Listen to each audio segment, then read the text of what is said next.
هي كانت بتقول ان هي دكتورة نفسية، فطالعة معسكر ومعاها اطفال بنات وولاد صغيرين.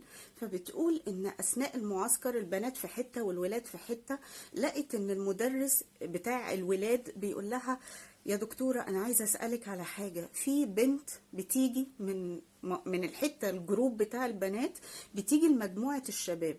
طب بتيجي عندكم تعمل ايه البنت دي؟ قال لها: بتيجي تمسك ايدي. هو المدرس اللي بيقول كده: بتيجي تمسك ايدي وتحطها على وشها كده وتمشي. تيجي تمسك ايدي وتحطها على وشها كده وتمشي. فراحت الدكتورة نفسية طبعا، فقالت: طب لما اشوف الاهل.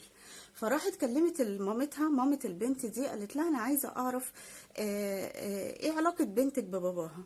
قالت لها: للأسف العلاقة مش حلوة، لأن أنا وباباها متطلقين، وباباها بينتقم مني، أنا بيعاقبني في إنه ما بيسألش على بنته. فراحت كلمت الأب، لقيت الاب بيتكلم بأسوأ. لا، عايزه ايه؟ ما تكلمي مامتها. لو انت عايزه حاجه ما تكلمي مامه البنت، بتكلميني انا ليه؟ قالت له: انا بكلمك دلوقتي لانك لو ما سمعتنيش وقعدت تكابر وتتكلم بطريقه وحشه، كمان كام سنه هيجي لك تليفون من حد هيقول لك ان بنتك اتأذت، بنتك في خطر، بنتك محتاجه تحس بالخشونه اللي في وشك لما تحضنها وتبوسها. هي الدكتوره قالت كده، قالت: محتاجه تحس بشعر ايدك اللي في ايد الراجل، الشعر ده على وشها. بنتك جعانه للحب، جعانه للحضن.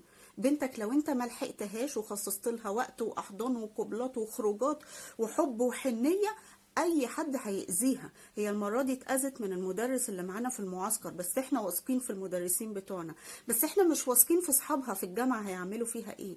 احنا مش واثقين لو البنت دي طلعت جعانه وعطشانه للحب والحضن، المجتمع والناس هيأذوها ازاي. فانت لازم تلحق بنتك بجد.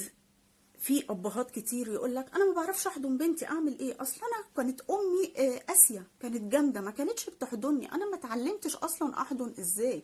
انا حضرتك اطلب المساعده، ده مش مبرر. مش مبرر ان انا لا ما اتعلمتش احضن، لا ما اتعلمتش اقول لبنتي كلمه حلوه.